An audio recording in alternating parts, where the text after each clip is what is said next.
পাশে দাঁড়ায় বললেন, রে নবীর সাহাবীরা, আমার বাবার লম্বা জুব্বা দেখে তোমরা খুতবা বন্ধ করে দিছ, কিন্তু তোমরা খেয়াল করে দেখো, তোমাদের পরনে খাটো পাঞ্জাবি হলো তো তোমরা নতুন পোশাক পরেছ, অথচ আমার পরনে কোনো নতুন কাপড় না।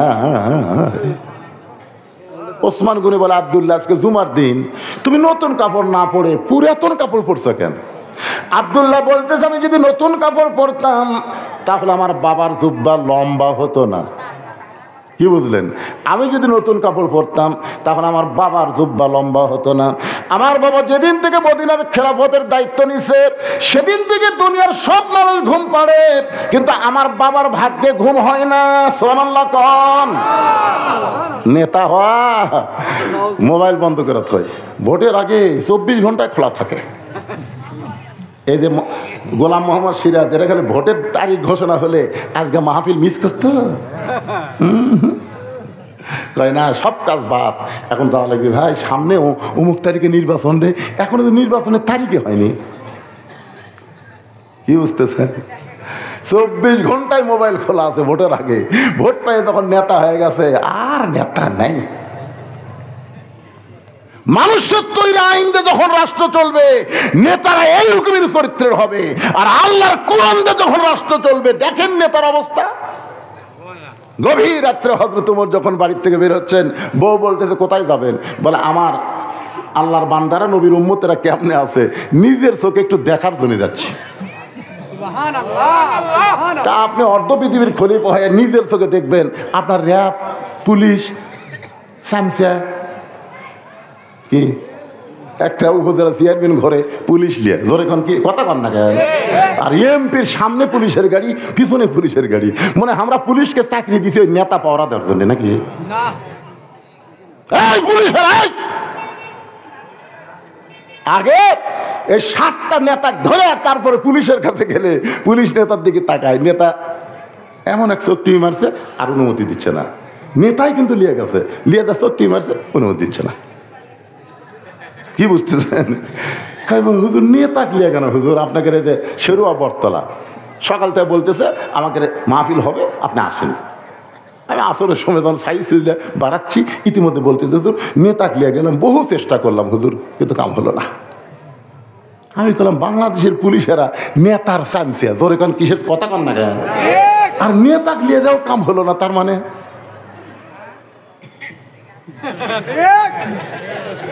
কারণ 15.5 বছর প্রত্যেকটা নেতারাই হলো শয়তানের চামচা। জোরে কোন কথা ঠিক না? নেতারা ছিল শয়তানের চামচা আর পুলিশ হলো নেতার চামচা।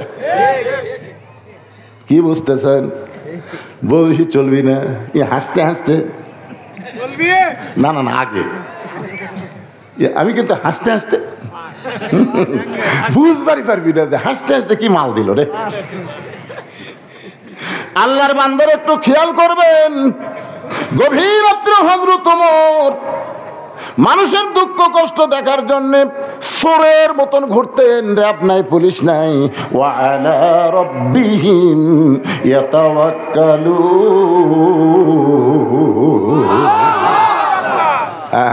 আল্লাহর উপর তাওয়াক্কুল করে ঘুরতেছে। মদিনার মরুভূমির মধ্যে কে যেন তাঁবু টাঙ্গাইছে। ওমর ফারুক চিন্তায় পড়ে গেলেন, আমার মদিনায় তো তেমন কোনো অভাব নাই, বাড়ি ঘর ভাত দিয়ে তাঁবু কে টাঙ্গাইছে? কাছে গিয়া দেখে ছোট্ট 2টা বাচ্চা মা মা বলে কাঁদতেছে, আর মা বলতেছে গোস্ত সিদ্ধ হলেই তোমাদেরকে খাবার দিব, গোস্ত সিদ্ধ হলেই খাবার দিব। ওমর ফারুক চমকে গেলেন, যদি দুম্বার গোস্ত হয় 8 ঘন্টার বেশি সময় লাগবে না, উটের গোস্ত হলে বড় জোর 1 ঘন্টা লাগতে পারে। এত গভীর রাত হয়ে গেল, এখন পর্যন্ত গোস্ত সিদ্ধ হয় না, লোকমা দেওয়া লাগবে। তাঁবুর বাহির থেকে বললেন, মা তুমি কেমন মা? তোমার সন্তান ক্ষুধার জ্বালায় কান্দে আর এখন পর্যন্ত তোমার গোস্ত সিদ্ধ হয় না। মেয়েটা বলে, পথিক বর্তমানে আমি যেই বিপদের মধ্যে আছি আমার আল্লাহ পর্যন্ত আমার খোঁজ নিচ্ছে না। মানে আল্লাহর প্রতি বিরক্ত হয়ে গেছে। বর্তমানে আমি যেই বিপদে আছি আল্লাহ আমার খোঁজ নিচ্ছে না, আর তুমি কে রে পথিক? তুমি কে? আমার বাড়ি হলে ইয়ামিন দেশে। আমি শুনতে পাইলাম মদিনার খলিফা ওমর অত্যন্ত ভালো মানুষ। আমার দুইটা এতিম বাচ্চাকে নিয়ে আমি ওমরের কাছে যাবার চাই, কিন্তু ওমরের দরবারে গিয়ে দেখি এত মানুষের ভিড়। কে রে ওই তিনটা কে যায় রে? এই তিনটাকে আটকান্ত। এরা হলো কিশোর গ্যাং। ধরে কোন কি গ্যাং? হ্যাঁ যাবি বাইরে যে একটা জ্ঞান জাম শুরু করবি, এরকম থামান খুবই কঠিন ভাই। আপনারা ছেলেদেরকে নষ্ট করছেন, এই পুচকা পুচকা ছেলেদের হাতে মোবাইল দিয়েছেন, দেন মরিয়া যান, তারপরে বুঝবেন আপনার কবরের পাশে এরা ফ্রি ফায়ার খেলবে। ফ্রি ফায়ার আপনার কবরের পাশে।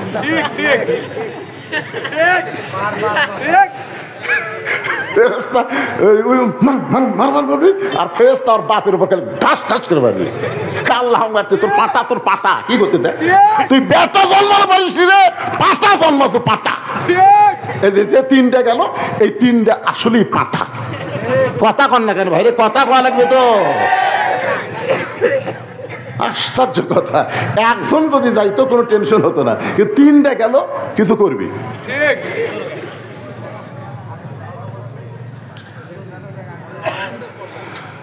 আল্লাহর বান্দার একটু মনোযোগ দিয়ে শুনবেন। ভালো করতে গেলে রাসূল বলেছেন 6 বছর থেকে 7 বছর থেকে তালিম দাও, আর 10 বছর থেকে জোর করে তাকে নামাজে নিয়ে যাও। জোরে কম ঠিক না?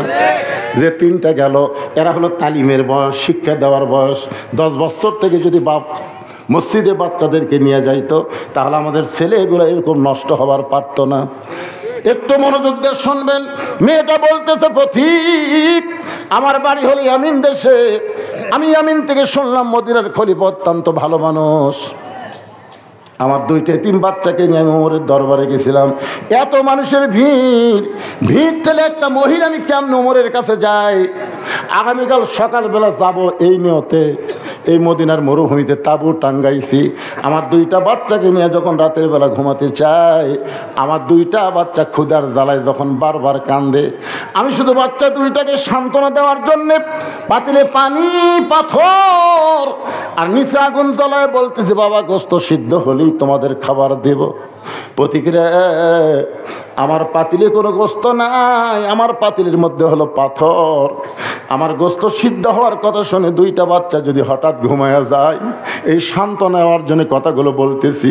কিন্তু আমার দুইটা বাচ্চার পেটে এত খিদা লাগছে, ওরা বারবার যখন ক্ষুধার জ্বালায় কান্দে, আমার মনে হয় ফজর পর্যন্ত আমার দুইটা বাচ্চা আর বাঁচবে না। সঙ্গে সঙ্গে হযরত ওমর বললেন, মা একটু ধৈর্য ধরো, মা একটু ধৈর্য ধরো।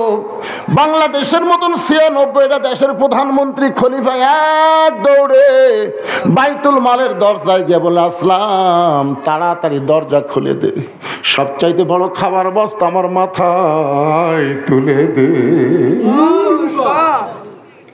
আসলাম বলি, আমিরুল মুমিনিন, আমি হলাম আপনার চাকর, কোথায় খাবার বস্তা নিয়ে যাওয়া লাগবে আপনি হুকুম দেন, আমি নিয়ে যাব। ওমর জোর হাত করে বলে, আসলাম রে, একজনের পাপের বোঝা আর একজন কেউ টানবে না, দে আমার মাথায় উঠায় দে। ওমর ফারুকের মাথায় যখন খাবার বস্তা উঠায় দেয়, ওমর ফারুক বস্তা মাথায় নিয়ে এত জোরে দৌড়ায়, পিছন দিক থেকে আসলাম বলে, আমিরুল মুমিনিন, এত ওজনের বস্তা নিয়ে যদি এইভাবে দৌড়ান আপনি পড়ে কষ্ট হবে। ওমর কান্দের, আসলাম রে, সময় মতো যদি যাবার না পারি, এই ওমরকে আল্লাহ জাহান্নামের আগুন দিয়া পোড়াবে। আল্লাহর ভয়, আত্তাকুল্লাহ হাক্কা তুকাতিহি কারে কয়? আল্লাহর ভয় কারে কয়? সময় মতো যদি যাবার না পারি, ওমরকে জাহান্নামের আগুন দিয়ে আল্লাহ পুড়াবে। খাবার বস্তা মাথায় নিয়া গভীর রাত্রে হযরত ওমর তাঁবুর কাছে, মারে খাবার বস্তা আনছি মা, রুটি হালুয়া তৈরি করো। মেয়েটা রুটি হালুয়া তৈরি করে যখন ওমরের কাছে দেয়, ওমর দুইটা এতিম বাচ্চাকে তার দুই উরাতের উপরে নিয়া রুটি ছিঁড়ে হালুয়া দিয়ে যখন মুখে দেয়, দুইটা বাচ্চা ফেল ফেল করে তাকায় বলে, কে গো আপনি? আমরা শিশুবেলায় আমাদের বাবা হারাইছি, আমরা এতিম, আল্লাহ সূরা মাউনের মধ্যে বলেছেন, আরাইতাল্লাযী ইউকাজ্জিবু বিদ্দীন ফাযালিকাল্লাযী ইয়াদুল ইয়াতীম ওয়া লা ইয়াহুদ্দু আলা তাআমিল মিসকিন। আপনি কে গো এই গভীর রাত্রে বাবার চাইতে বেশি দরদ দিয়ে আমাদেরকে আদর করতেছেন? আপনি কে গো? আপনি এত ভালো মানুষ কেমনে হলেন? ওমর কান্দের বলে, আল্লাহ এই অধমকে জাহান্নামের আগুন থেকে তুমি বাঁচাও, এই অধমকে জাহান্নামের আগুন থেকে তুমি বাঁচাও। মা কান্দের বলে, পথিক রে, তোমার মতন ভালো মানুষ আমি জীবনে দেখি নাই। আল্লাহ ওমরকে যদি মদিনার খলিফা না বানায়া তোমাকে যদি মদিনার খলিফা বানায় দিত, মদিনা যেন আল্লাহর জান্নাত হয়ে যেত।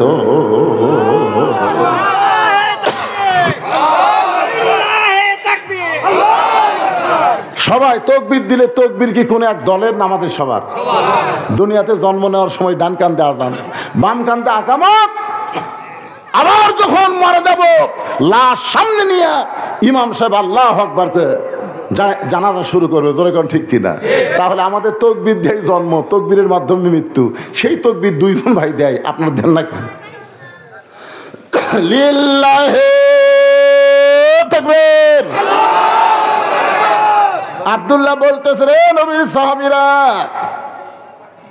গভীর রাত্রে আমার বাবা আমার দরজাত গিয়ে ডাকতেছে, আব্দুল্লাহ আব্দুল্লাহ। আমি আব্দুল্লাহ দরজা খুলে দেখি বাবার হাতে একটা পাঞ্জাবি। আমি খুশি হয়ে বললাম, বাবা বাইতুল মাল থেকে আমার একটা পাঞ্জাবি দিছে, আপনি গভীর রাত্রে আর একটা দিয়ে বেড়াইছেন। আসলে নেতার বেটা হওয়ার মধ্যে লাভ আছে, আছে না নাই? নেতার বেটার মধ্যে লাভ নেই যে বাইতুল মাল থেকে একটা আমি পাচ্ছি, আপনি রাতের বেলা আর একটা দিয়ে বেড়াইছেন। সঙ্গে সঙ্গে ওমর ফারুক কোরআন থেকে একটা আয়াত তেলাওয়াত করলেন, ইন্নাল্লাহা ইয়ামুরুকুম আন তুআদ্দুল আমানাতি ইলা আহলিহা ওয়া ইযা হাকামতুম বাইনান নাস আন তাহকুমু বিল আদল। জোরে বলেন আল্লাহু আকবার। কি বুঝলেন? কি বুঝলেন? আমি অনেক মাহফিলে বলে থাকি যে 6 বছর আমের চাষ করছে, আম বাগান। জ্যৈষ্ঠী মাসে দেখতে গেছে আম পাকছে কিনা, যায় যায় গাছের ডালে বসে ছোট্ট একটা বাচ্চা পাকা আম পাড়ের ব্যাগের মধ্যে তোলে। বাগানের মালিক বলে, আমি খাইনি, আমার পরিবারের কেউ খায়নি, আর তুই আমার গাছে ধরে আম পাড়তেছিস, তোর বাপক যা বিচার দেবো রে, তোর বাপক যা বিচার দেবো। ছেলে খালি মুসকি মুসকি হাসে। বাগানের মালিক বলে, হাসিস কেন? বলে, হাসার কারণ হলো আমার বাবা কোথায় খুঁজবার যাবেন, আমার বাবাও আর এক বছর চড়ছে, ওই যে দেখেন। বাগানের মালিক গাছের নিচে বসে কান্দার বলে, আল্লাহ বিচার দিমো কার কাছে? বেটাও চোর, বাপও চোর। আপনারা বলেন তো, 15.5 বছর বাংলাদেশে কোনো বিচার ছিল? কথা কন দেখেন, মেম্বার থেকে শুরু করে এমপি পর্যন্ত সব শালাই চোর। খালি এমপি পর্যন্ত নয়, মন্ত্রীর থেকে প্রধানমন্ত্রী পর্যন্ত সবাই চোর। জোরে কোন কথা ঠিক না? কত হাজার কোটি টাকা বিদেশে পাচার করছে। হাই রে, খালি ভাগ্য গুণে দোয়া ইউনুসও আমরা বসাচ্ছি। কি ইউনুস? হায় হায়, কে জানে হাসিনা প্রশ্ন করছে, আপনি এত বড় বিপদে পড়ছেন, এই বিপদের দোয়া আপনি কোনটা পড়তেছেন? হাসিনা বলতেছে, পড়বার গেলেই খালি ওর নাম কথা আসে, জাগা মতো মায়ের হাসে। জোরে কোন কথা ঠিক কিনা?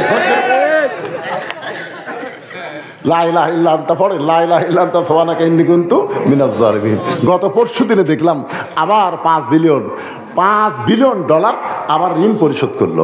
রিজার্ভে হাত দেওয়া লাগেনি। ওই জানে তো, ওই গ্রামীণ ব্যাংক শুরু করছে, বোঝেন না? সাধারণ মানুষের টাকা নিয়ে এলে ওই হাজার হাজার কোটি টাকা করছে। এখন বাংলাদেশের সিআরএস বসে থাকে, কিছুই নাই।